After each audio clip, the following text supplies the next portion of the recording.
one. Once again, it's us. 3, hi, 2, 1. Hey, when I see my face up on that screen, I say hi. When you see any face on that screen, you say hi. There you go. Hi. Hi. Hey, welcome into another edition of Exiles That's TV. how we get, you know, remember when you played music on the radio, you'd say that's how we get more music? We cheat on the count? Yeah. Because we had 3, hi, 2, 1. That's how we get more airtime. We cheat on the count.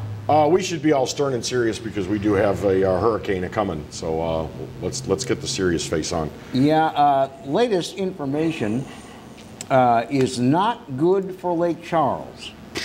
It is not exceptionally bad for Baton Rouge. It could be worse. For Lafayette, it's bad. Alexandria, still bad. Yeah. By the time it makes it that far inland. Storm surge is going to be a problem in what we consider to be the New Orleans coastline areas. It's going to be bad storm surge. But hurricane winds are expected to go from actually the easternmost border of the Port of Houston to Terrebonne Parish. It is going to make landfall more than likely as a Category 2 hurricane, although it has been doing some weakening and strengthening over its past 24 hours that have made the forecasters say, look, we're forecasting a little above what it probably will be, just to be on the safe side. Mm-hmm. One thing that we spoke about yesterday that I'm glad is happening is once it got back out over the Gulf after the Yucatan, it has picked up forward speed. And the less time it spends moving across the Gulf, of course, the less strength it can accumulate. So this thing may not be as strong as was once thought when it makes landfall, but listen to this, Bill. The landfall is expected to be merely about 15 to 17 miles from where it made landfall, from where Laura made landfall last month. So yeah, our prayers and our thoughts go out to everyone in Southwest Louisiana, especially in the Lake Charles area.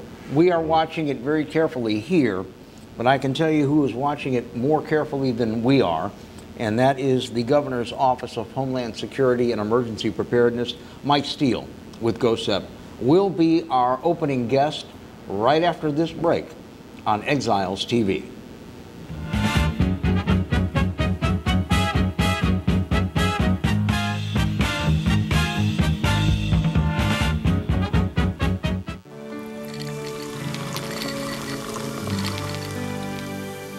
No one can stop me when I taste the feeling. Nothing could ever bring me down. Nothing could ever bring me down.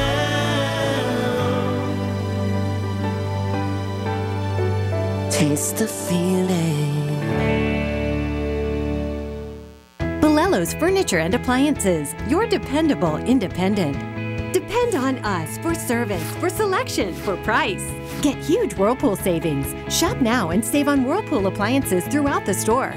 Plus, experience our price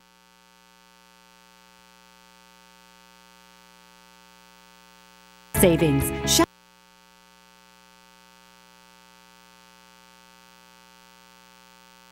Shop now and save on Whirlpool appliances throughout the store. Plus, experience our price match guarantee and ask about special financing.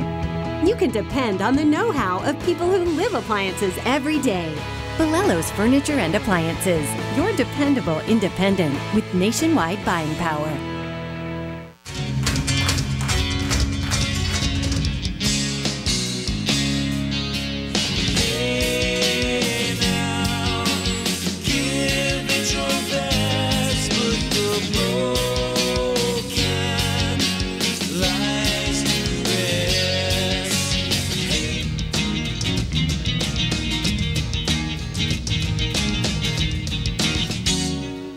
Look up to the skies.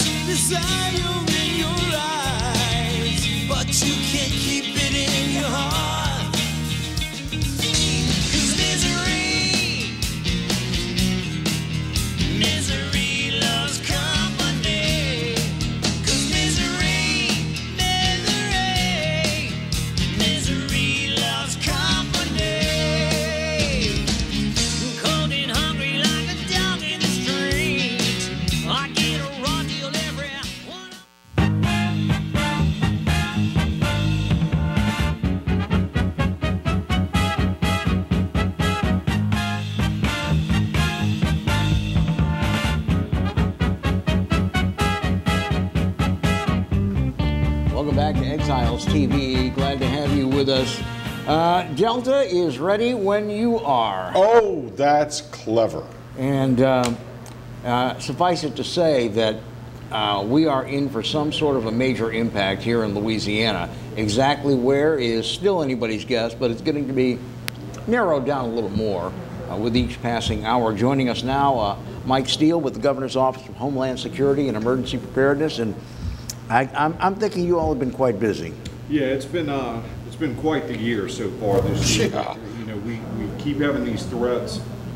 Fortunately, it looks like the public's paying attention to what's going on again. You know, we all kind of made our comments and displayed our emotions when we saw this threat pop up. But as usual, you know, people in Louisiana know what to do, and they start to take action, you know, at the appropriate time. So This thing would be scary enough in a vacuum, particularly when they were talking strong Category 4 just 36 hours ago. right. But what makes it even scarier is it looks like Lake Charles is going to take another big hit.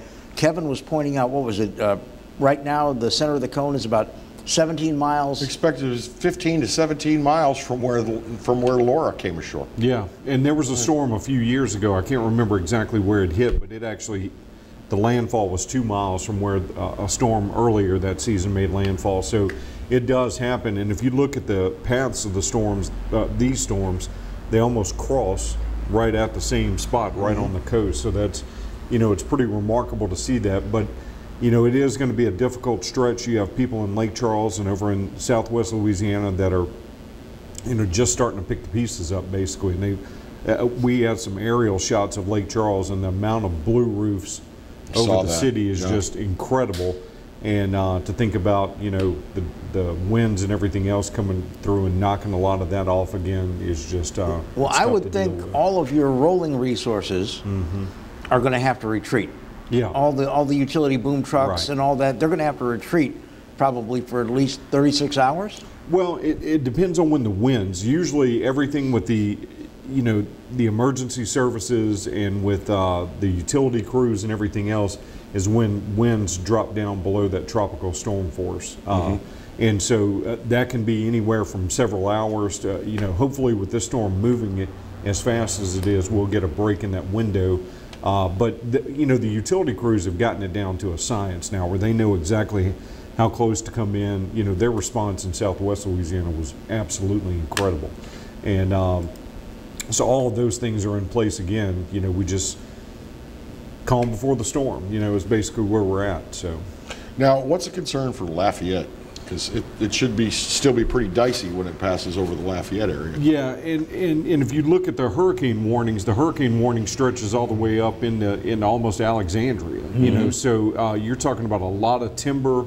You know, once you get up into that part of the state, you know, obviously down trees, down power lines. One of the things that we noticed with Laura, especially once you got up into the areas like the Pine Belt kind of region, is there were little pockets of trees just knocked down everywhere. You may have a forest that was still standing, but there would be almost like a handprint where trees were flattened. So you could tell there were little either pop-up tornadoes or microbursts or those kind of things happening. And so when you look at that wind field and the potential for tornadoes and everything else, people really need to be aware that just because, you know, in this area, for example, the track may have taken a little more favorable turn, it still doesn't mean that you know, the problems with pop-up tornadoes and those type things won't happen. The wind field does seem to be a little narrower this time around with this particular storm, so that's something of a blessing. Right, and the speed of the storm. You know, Laura was kind of crawling through when it came in. Typically, things are a little better when you see a storm moving this fast. So we're thinking, based on what the National Weather Service was telling us, we're going to have a 12 to 14 hour window that's really going to be difficult, with about 6 hours of that window really being bad, and then hopefully it'll move on, you know, out of the state and give us a break. You know, FEMA, through you all, I imagine you're helping direct it for them. You have to stage an awful lot of things in advance of one of these things. And we don't have a large staging area that is not in jeopardy within about 300 miles of the coast. Yeah. You're going to have things way far away. Yeah, typically there's, you know, the National Guard has a lot of assets that they stage, you know, kind of up in the Kentwood area, Camp Beauregard up in Pineville. You know, there's some assets around here that they stage.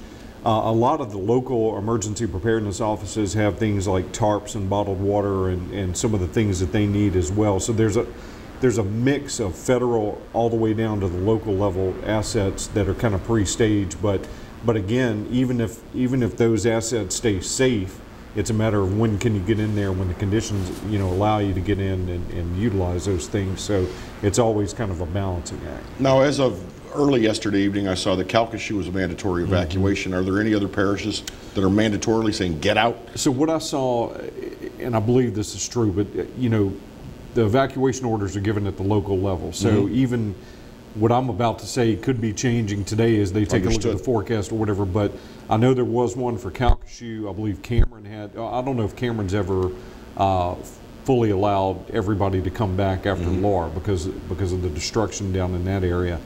Jeff Davis was another one I saw on social media. I believe, you know, Vermilion may have one, but there were a number of voluntary and mandatory evacuations just depending on which region you were looking at. You know, when you get down closer to the coast, areas that may be outside a levee system or areas that are right on the coast, they may be under a mandatory evacuation while it may be voluntary, you know, maybe in the northern part of a parish. But people really need to stay locked in on what their local officials are telling them. We can't stress that enough. Even during the governor's press conference yesterday, the comments on Facebook Live and everything were like, how come he's not issuing an evacuation order for, you know, for such and such parish? And that's not the way it works. It starts at the local level. So people need to be in touch with what their local officials are saying. I assume they've evacuated all the oil production platforms in the Gulf. I saw a report this week saying a lot of that movement was taking place. So as far as I know, that's the case. Well, and what that allows is for search and rescue, we know pretty much, unless somebody's really a bonehead, we're going to be doing it all on land. So we can count on those assets being available in the land areas that are impacted. Yeah. To your knowledge, has the Lafayette area ever had a Category 1 or 2 direct impact? Lily, I was actually living in Lafayette in the early 2000s, and Lily came through and really smacked the city pretty hard. Like, if you'll remember Gustav for Baton Rouge, yes, the scenes around Lafayette were very similar. Any water oak that was standing in Lafayette just about was knocked over. I was working at UL Lafayette at the time. We actually had to create a temporary shelter in the student union for all the international students and the kids that didn't have a way to get back home. And but that was a pretty direct hit. You know, my wife was working at KLFY, the CBS affiliate over there. The tower got knocked down in that event at the station, and there were a lot of problems around the city. There was a lot of surge problems too. The closer you got down to Vermilion, you know, those areas, so they're real susceptible to problems. Well, I see we're up against a break, so let's go. I have more questions, especially about evacuees from Laura. What's their status? Exactly. We'll talk about that. Mike Steele with the Governor's Office of Homeland Security and Emergency Preparedness is our guest. More to come on Exiles TV.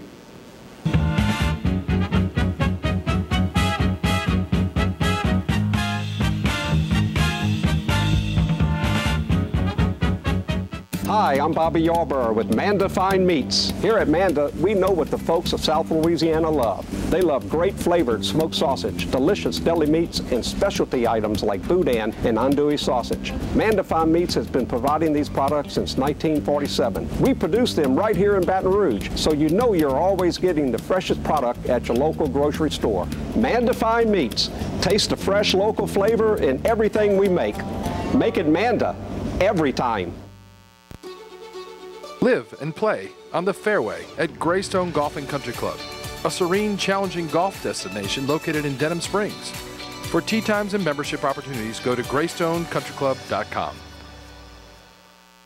From appetizers, pasta dishes, and entrees, La Contea takes pride in preparing all the Italian cuisine we know you love. Enjoy live music every Thursday through Saturday from 6 to 9, happy hour weekdays from 3 to 6, and brunch on Sundays from 11 to 2, as well as dinner portion-sized lunch specials for under $10. Visit our website to view our menu and book a party or meeting in our large banquet room. Once you try La Contea, your Italian dining will change forever. Hi, I am Dr. Farrell Frugier Jr., and I am a general dentist at Frugier Family Dentistry. I was born and raised in Baton Rouge, Louisiana. I went to Catholic High School, LSU, and LSU School of Dentistry in New Orleans, where I received my DDS degree in 1986.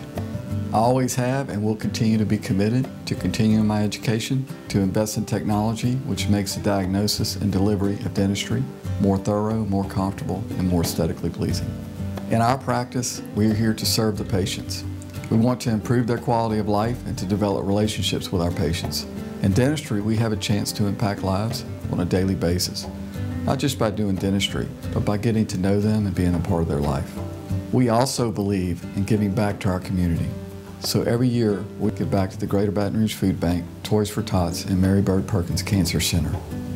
Please stop by and visit our office. We would love to take care of you and your family.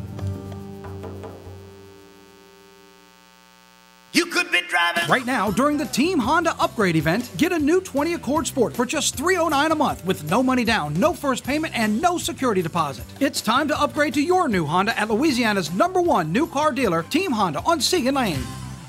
Hello guys, it's Debbie. It's time. I've got a brand new location. 10510 Airline Highway, Baton Rouge, next to After 5 Tuxedos. We have the perfect spot to get all your wedding and formal wear needs. Come see our one-of-a-kind name brand and get great prices. With 30 years experience, the best customer service anywhere. It's Debbie's Bridal, Airline Highway, Baton Rouge. See you soon.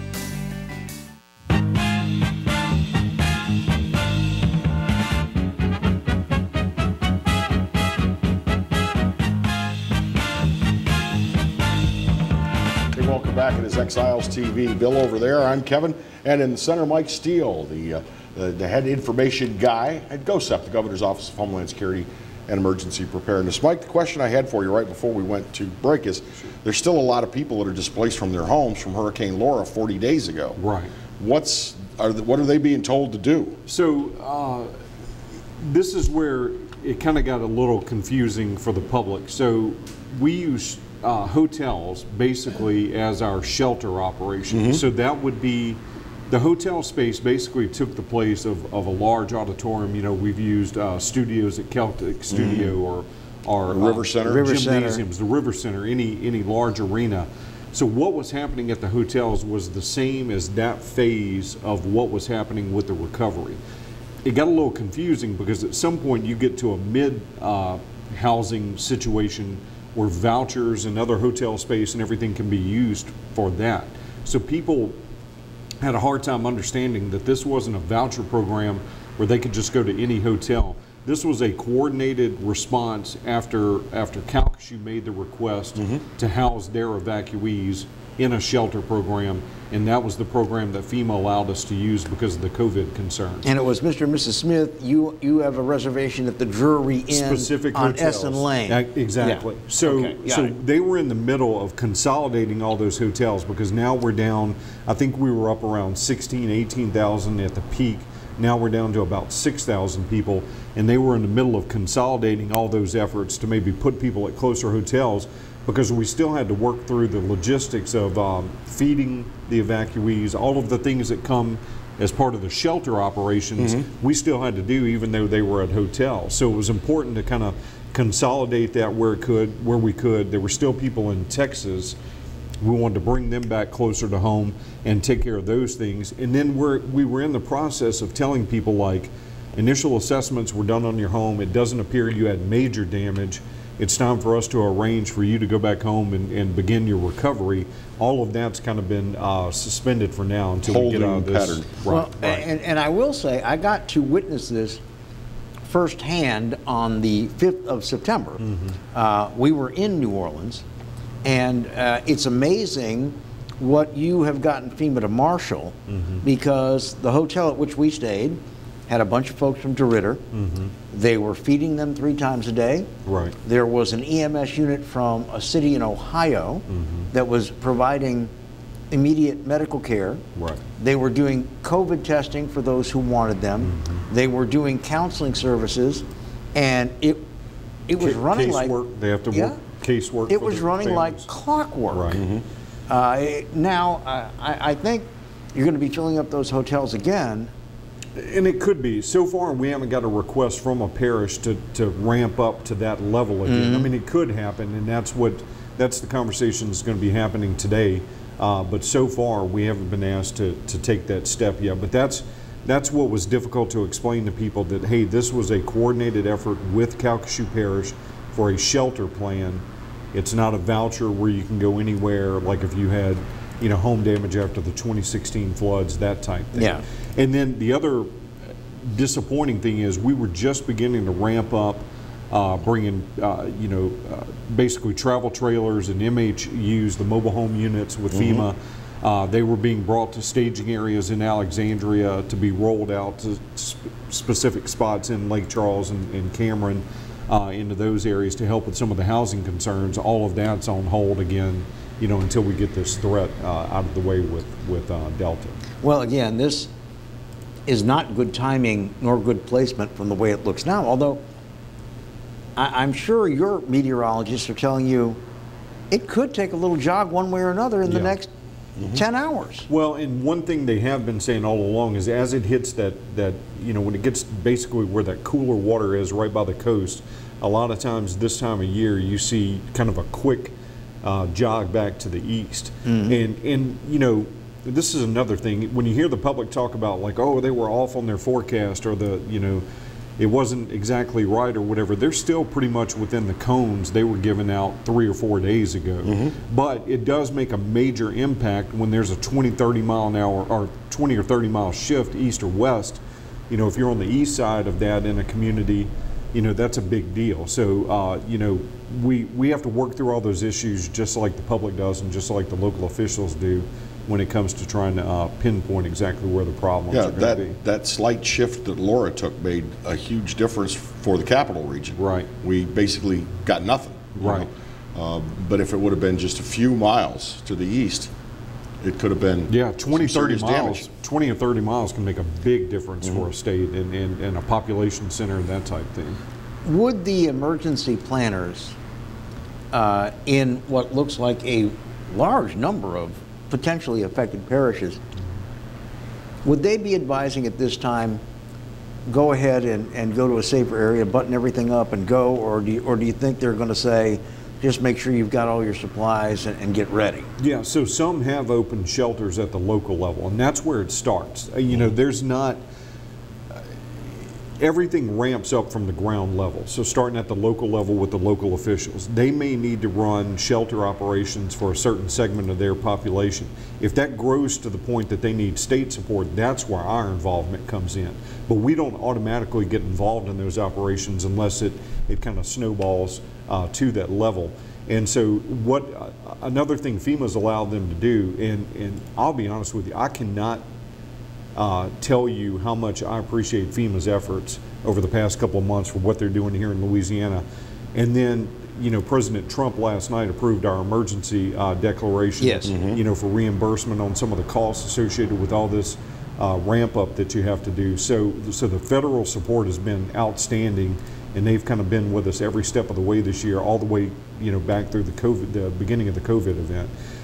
So hats off to them this year. But you'll see these activities start to ramp up at the local level where they all have their shelter operations. And one of the things FEMA is allowing them to do is if they want to run a shelter operation at a local hotel at the parish level, there's also some reimbursement and support for that operation. So if they want to do it kind of similar to what we've been doing for the people in Calcasieu in New Orleans, they have that ability to take that step. We have had more hits, and a couple of them pretty major, than we've had in 99 years in Louisiana. And I guess the realistic question is, when does the well run dry from FEMA and GOSEP and the emergency management at all these different parishes? I mean, the resources have got to be getting depleted. Yeah, I haven't seen that. So I don't know. Well, and I don't know all the finances, but we get asked every year. You know, when you see the wildfires happening, and when you had the situation with Puerto Rico a couple of years ago with the hurricanes and the Virgin Islands and everything else, people always ask us, like, "Are you worried FEMA's not going to be there?" I've never seen a situation where they weren't there to support the state. And I've been with our agency since 2013, and you know, anytime we pick up the phone, they respond. And I mean, I don't know what else you could ask for. And even to the point when we talk about that emergency deck being signed by President Trump, they work us through that process. Like, hey, here's what you ought to request. Here's how you ought to get it in. We'll help you work this up through the chain and get it taken care of. But that's how much our relationship with them has grown since 2005. Yeah, there was a time when FEMA was a dirty word in Louisiana, but I think that they've really they've come up and stepped up for us on the last several disasters. Just going to the travel trailer usage that you're going to start seeing, hopefully pretty soon in Lake Charles with some of the home recovery and that type thing. They looked at what happened in 2016 and how long it took to get the MHUs in, all the inspections that you had to go through, just all the steps. And they listened to us then saying, like, hey, if we would have maybe had the travel trailers, we could have had a lot of people set up sooner. And so now they're going back to that. So they're receptive to what we asked them to help us work through. It's just it's never fast enough when you're the family dealing with losing everything. Before we let you go, we of course want to express our appreciation to all of you and all the emergency planners in our viewing area who I know are working very, very hard.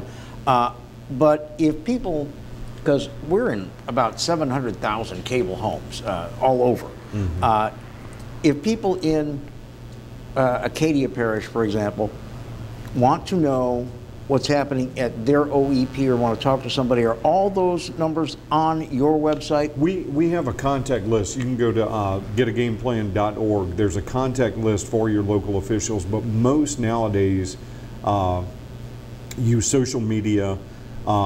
Take a look at what your local media are saying. Like, the Lafayette stations are reporting what all the Acadiana parishes are doing. There's a number of ways to get information, but it does require you to make an effort to find that information in some cases. But most use Facebook, Twitter. They're going to be updating local media. We're going to be sharing information where we can share it on our social media, the governor's office social media, all those steps. But you do have to make an effort to kind of find that information. Well, we're going to keep an eye on things as well. I will tell you, though, the last time we went through this, it seems like it was just yesterday, I did try some of those numbers and got an answer with a human being every single time. Yeah. So they are manning those phones, and they will do their best to give you information and help you. I think it's important to say, too, so, there may be a big difference if you try to contact Red River Parish compared to East Baton Rouge or Orleans Parish.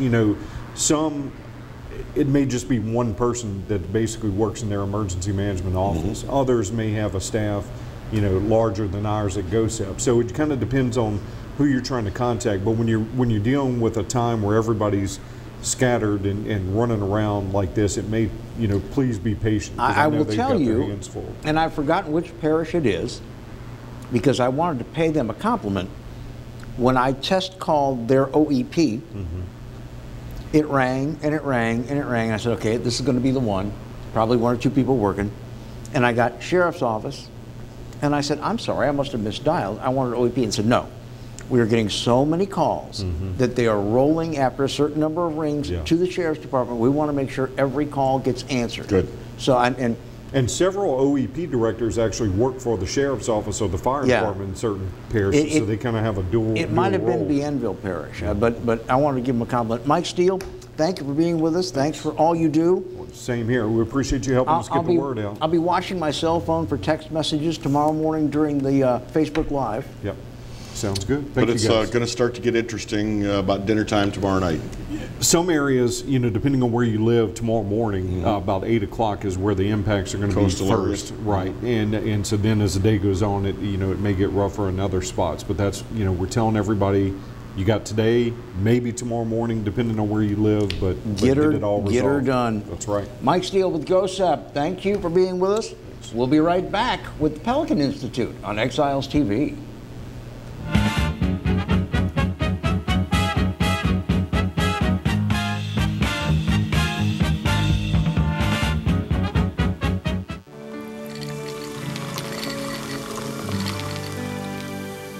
No one can stop me when I taste the feeling.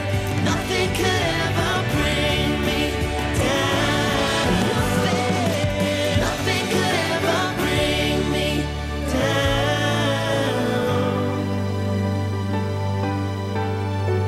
Taste the feeling. Bolello's Furniture and Appliances, your dependable independent. Depend on us for service, for selection, for price. Get huge Whirlpool savings. Shop now and save on Whirlpool appliances throughout the store.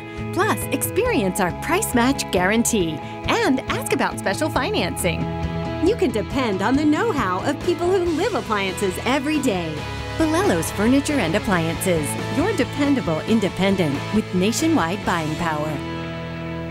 Hi, I'm Bobby Yarborough with Manda Fine Meats. Here at Manda, we know what the folks of South Louisiana love. They love great flavored smoked sausage, delicious deli meats, and specialty items like boudin and andouille sausage. Manda Fine Meats has been providing these products since 1947. We produce them right here in Baton Rouge, so you know you're always getting the freshest product at your local grocery store. Manda Fine Meats. Taste the fresh local flavor in everything we make. Make it Manda every time.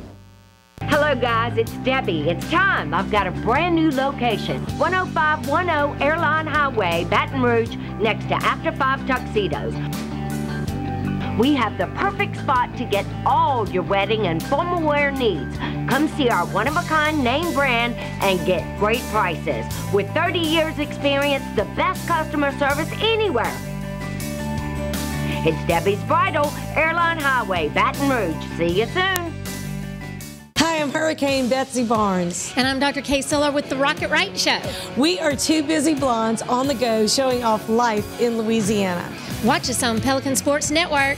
And Talk 107.3 FM. Check local listings for times. I owed the IRS $10,000. The IRS garnished my wages. They put a lien on my house. I'm self-employed and didn't report all my income. They claim I owe a lot more than I do. The IRS is the most powerful collection agency in the world. They do not give up until you pay.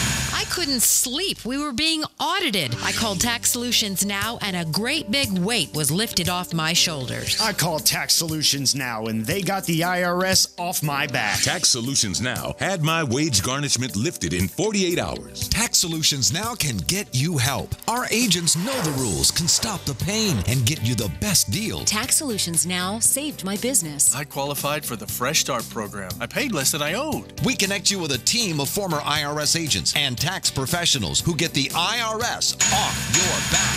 Time is running out. Call Tax Solutions now. Call 800-778-4345. 800-778-4345.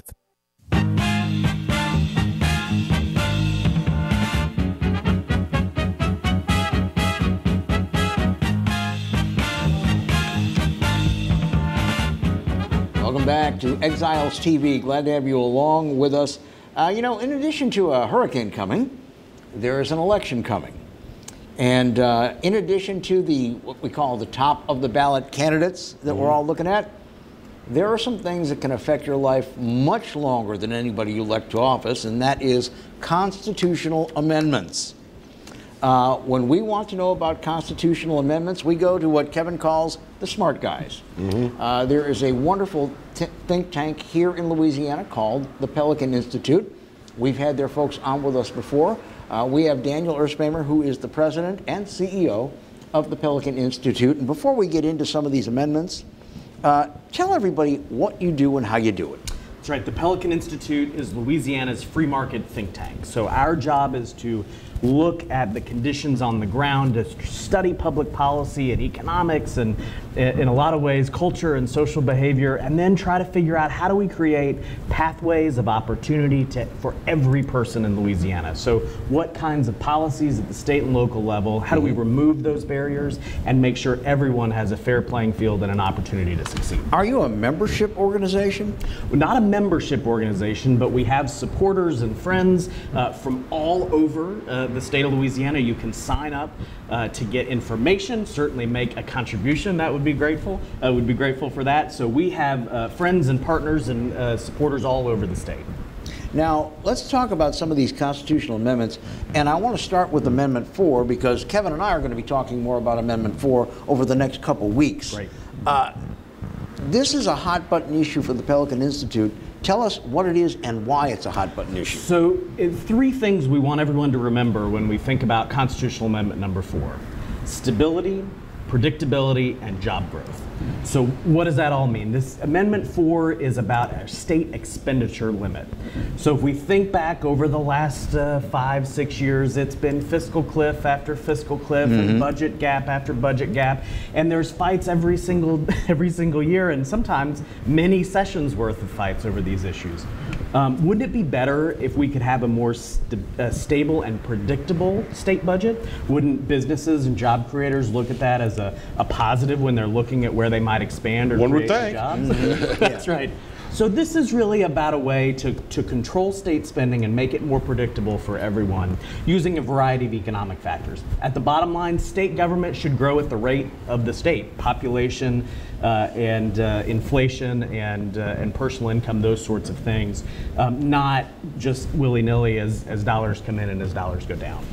So, in other words, if we have a net gain of population, then we're going to look at a budget that has an equal or equivalent, we should say equivalent, net growth. At the same time, if we have a big outflux, we can say, here is an opportunity to pull this budget back a little bit because it's the prudent thing to do. Because we never do. It grows and grows. Oh, no, we never do. That's right. In the good years, we spend all the money that comes in. In the bad years, we either have to try to face difficult cuts, which of course never happen, or what have we done the last couple of times? We just send taxpayers an extra bill. This is going to help prevent that, smooth out those ups and downs, and make sure that we can have just a more predictable system. Is the mechanism that would be allowed by voting yes for Amendment 4, is it big chunks of each budget that we know are going to be there, or is it the budget as a whole that gets capped based on a growth index? It's all of the state budget. So the dollars you and I are paying in state taxes, not the federal dollars or other things that come in. So all of those state tax dollars that we're paying in sales tax and income tax and all those sorts of things, that's what this is going to cap. And it uses 4 factors. It uses personal income growth. It uses state GDP or gross domestic product, the total economic activity of the state. It uses inflation, and it uses population. So those are the factors. It gives us a pretty good sense. Is our state growing? Is it stagnant? And look, if we've got more people to serve, government should be able to grow to serve that. What I've noticed with that, with the way you explain it now, is I don't see any handholds for hitchhikers. You can't sit there and say, well, DH needs this amount for expansion of Medicaid. That would not be allowed, if I'm understanding correctly. Well, it forces the legislature, who we elect to go spend our money, that's their probably most important task, it forces them to have the discussion about what are the highest priorities issues. What are the things that their constituents want? What are the services that are operating best? So when you're in constrained dollars, you say which things are most important and which things do we have to wait and try to pay for later or look for other things. And I will say, there is a mechanism in case of an emergency or some extraordinary event. By a 2/3 vote of both chambers of the legislature, they can bust the cap. That is possible. So there is some mechanism should there be an extraordinary But they can't event. do it eternally. That's right. They do it one time. And the other quick thing I'll mention is this is a reform to the current. The state already has an expenditure limit. It's just it doesn't do any good. If we were to apply that today, the state would have to spend another $1.5 billion that we don't have in order to even meet our limit. And so this is just a reform to make that limit actually mean something and be useful to legislators in their budgeting. Daniel, have you seen the actual language that's going on the ballot for voters? Because sometimes these constitutional amendments, I know they tried to improve this and put things in more plain language, but this still, even in plain talk, I can see it going over a voter's head and them just going, when in doubt, no. There's no question about it. That is the biggest risk. Let's look. In the legislature this passed with almost no opposition. The bill that accompanied the constitutional amendment was also signed by the governor. This had broad bipartisan support from every corner of the ideological spectrum. The biggest risk of this is people not understanding what it does. And so that's why we have to get the word out and share it with our friends and neighbors and say, yes, on number 4, this is for predictability, stability, and job growth. Well, and again, that's an important message. You know, if you get worried about the state spending willy-nilly, as you put it, because some state representative had somebody whisper in his ear about this grandiose idea that they need $5 million, you know, to get started, this stops that unless it's within the expenditure cap of the budget and makes good fiscal sense. That's right.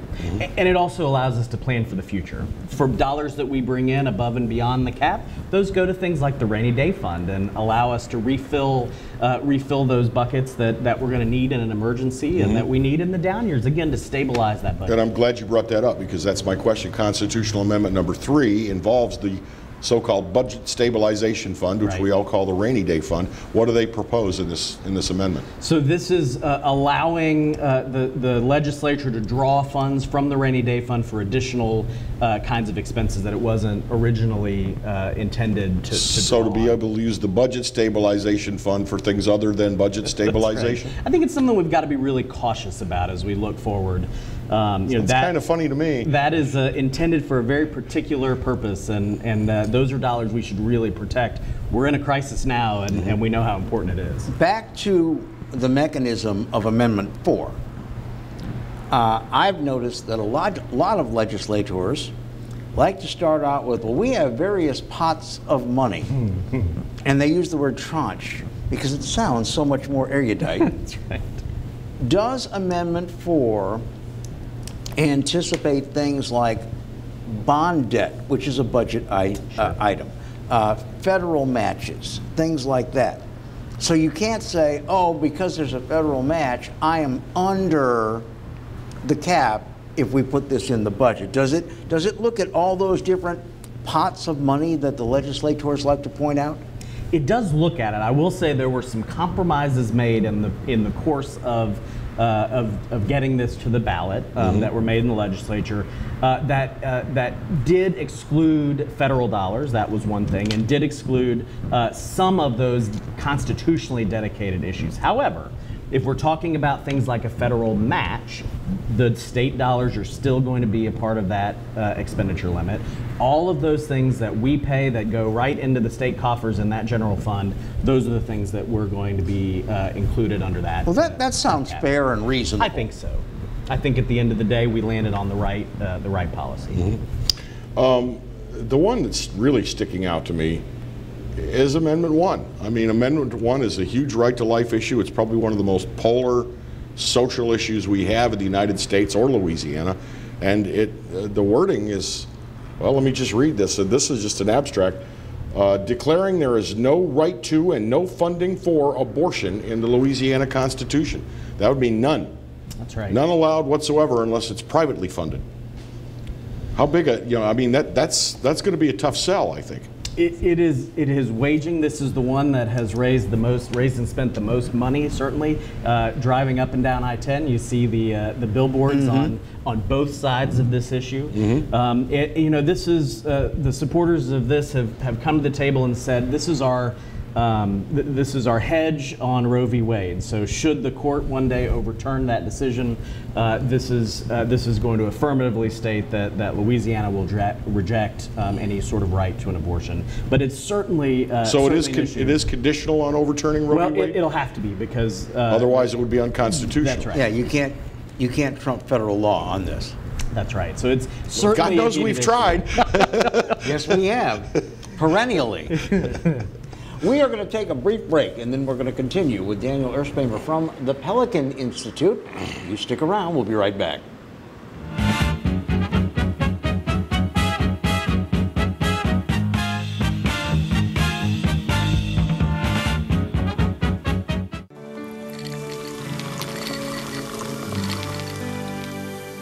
No one can stop me when I taste the feeling.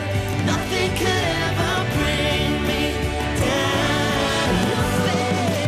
Nothing could ever bring me down. Taste the feeling. Hi, I am Dr. Farrell Frugier Jr., and I am a general dentist at Frugier Family Dentistry. I was born and raised in Baton Rouge, Louisiana. I went to Catholic High School, LSU, and LSU School of Dentistry in New Orleans, where I received my DDS degree in 1986. I always have and will continue to be committed to continuing my education, to invest in technology which makes the diagnosis and delivery of dentistry more thorough, more comfortable, and more aesthetically pleasing. In our practice, we are here to serve the patients. We want to improve their quality of life and to develop relationships with our patients. In dentistry, we have a chance to impact lives on a daily basis, not just by doing dentistry, but by getting to know them and being a part of their life. We also believe in giving back to our community. So every year, we give back to the Greater Baton Rouge Food Bank, Toys for Tots, and Mary Bird Perkins Cancer Center. Please stop by and visit our office. We would love to take care of you and your family.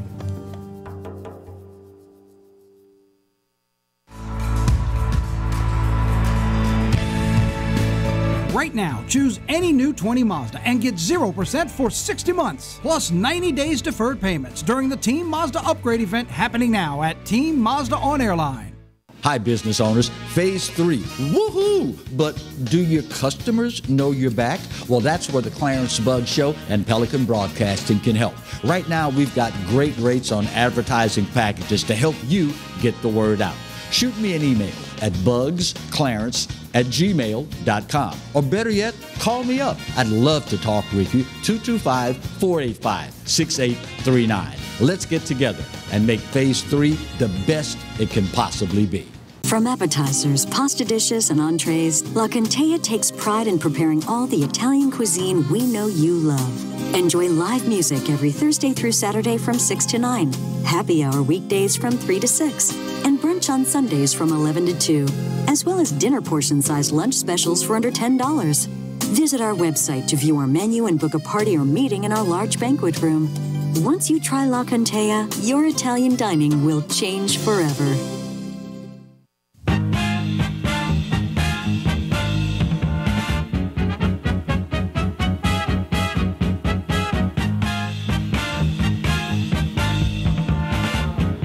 Well, glad to have you with us on Exiles TV. Hurricane is coming. We will be keeping an eye on that. Make sure that you tune in tomorrow. And we will do our best to tell you what is happening. We will probably be on for both our Facebook Live broadcast and this broadcast ahead of impact. After that, it's anybody's guess. We will see. If we ever see you again. But we're going to continue with the election and the constitutional amendments that are on the ballot. There are seven. Yeah. For you to look out for. Daniel Erspamer with Pelican Institute is with us. Let's see, we covered 4. We covered 3. What have we not covered? Have we not covered 2? Amendment number 2, as it says here on the sample ballot from the Secretary of State's office, amends determination of fair market value of oil or gas well. So this is one. Does this need to be a constitutional amendment? So the challenge with this, this speaks exactly to the challenge of our Constitution. We've talked before about the need for a constitutional convention, and in an ideal world, we wouldn't have to tackle some of these amendment by amendment. But here's the challenge with this one. Right now, under the current Constitution, the assessment of an oil and gas well is based on how much it would cost to replace the whole thing from new, rather than assessing a tax on how productive it is. So if you've got a well that doesn't produce or that isn't active, you're taxing that at the same rate right now as one that is incredibly productive. That's pretty nuts. It is nuts, and so this one has pretty broad support. Everyone from certainly the oil and gas community to the assessors and everybody in between says, look, this is just a good government. We should tax this better and have a fairer. But again, should that be in the Constitution, ideally? No, absolutely not. But here's where we are. But why? Is it because the language already in the Constitution is so staunch that they have to amend? That's right. Okay. All right. And frankly, it's one of the reasons constitutional number 4, which we talked about, is part of the Constitution. That spending limit exists in the Constitution right now. So part of what number 4 does is it pulls it out of the Constitution and puts it in statute where it belongs. I'm looking at amendment number 5, which says it authorizes cooperative endeavor tax exemptions. So this is something they call in shorthand pilot, payment in lieu of taxes.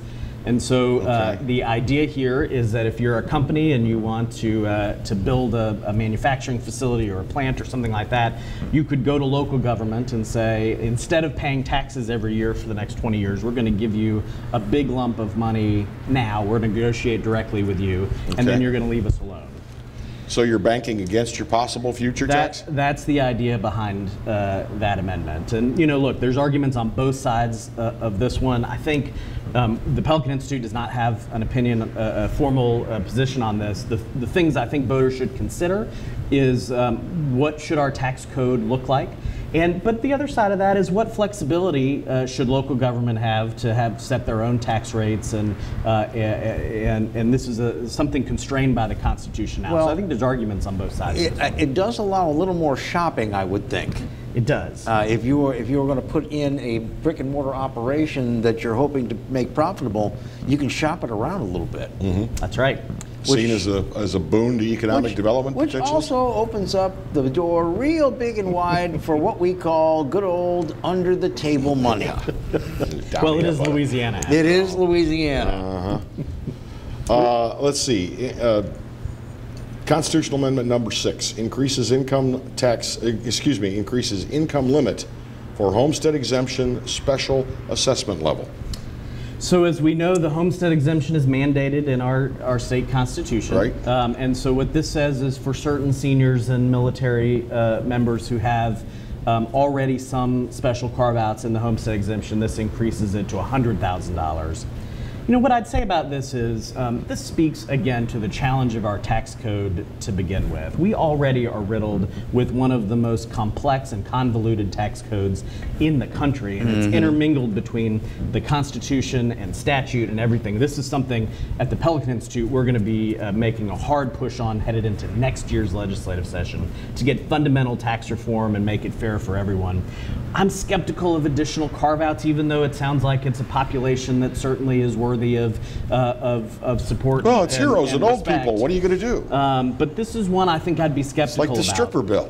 It's like the stripper bill. It's like if you vote against it, you're a jerk. Yeah, you're a dog if you vote against it. That's right. You're voting against veterans and old people. I prefer to vote for good tax policy, even though that may make we me need to slim down our tax code a great deal, and this does not do that. So Pelican has no particular position on this? Correct. The only two we've made official recommendations are number 2, because that's, again, good broad-based tax policy, and number 4, the expenditure limit. Well, we're coming to the end, so let's get to number 7. Do you have a position on number 7, which will constitutionally protect the unclaimed property fund? So no, but we can explain this a little bit. This is Treasurer John Schroeder's effort to protect. We had him on the show just days ago. And I think the approach is absolutely the right one in terms of making sure that's our money, that's our property. It shouldn't be taken for the general fund. The only challenge with this one is part of what we're trying to do is eliminate dedicated funds, eliminate things. But if you're going to dedicate any money, this is the one to do it. And I think the spirit of this is absolutely in the right place. That's our money, and it shouldn't be spent in the general fund. Well, and as I remember Treasurer Schroeder, this also sets up an investment account that within 10 years will be giving the state something like 47 to $100 million, depending on initially about markets. 42 billion bucks, and then it could go up to north of 100, 150. And this is every year.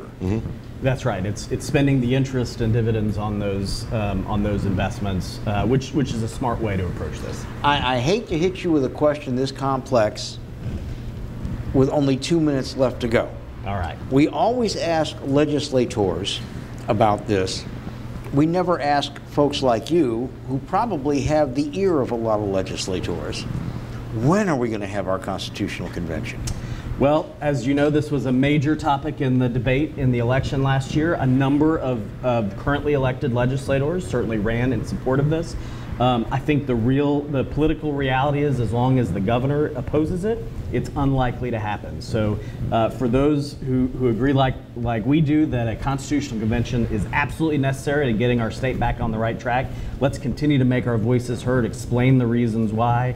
We need a better document that protects liberty, constrains government, and models the federal Constitution. Well, we certainly all hope that we're going to get there. We have the most amended Constitution in the United States of America, and there are a lot of people that are proud of that, and I'm telling you, that is nothing to be proud of. It sure is not. Well, when you get that many amendments, it begs the question, if this thing's that flawed, why don't you get busy and rewrite it? Right. Ours does exactly the wrong thing. It protects government, essentially, and infringes on our individual liberty. Constitutions are supposed to be a broader principle document that do just the opposite. We have the opportunity to do that here, but a lot of work ahead of us. Well, and constitutions are also written as a we the people document, not as a government mandate document. Exactly. Yes. Very, very good. Daniel Erspamer is the president and CEO of the Pelican Institute. This is a Louisiana think tank that is all about free enterprise and the people. Kevin and I are going to be telling you a lot more about Amendment 4 and urging you to remember the recommendations to vote yes on Amendment 4 throughout the next few weeks. So Daniel, we thank you for being with us. Glad to be with you. We you. hope to see you again before all of this happens at the ballot box. Love to. And we will also be keeping an eye on the hurricane. Right now, it's not as bad as they thought it would be 36 hours ago, but let me tell you folks, it's bad enough, and we will brace for more. Thanks for being with us. Stay safe, stay well, and until the next time, goodbye everybody. And God bless.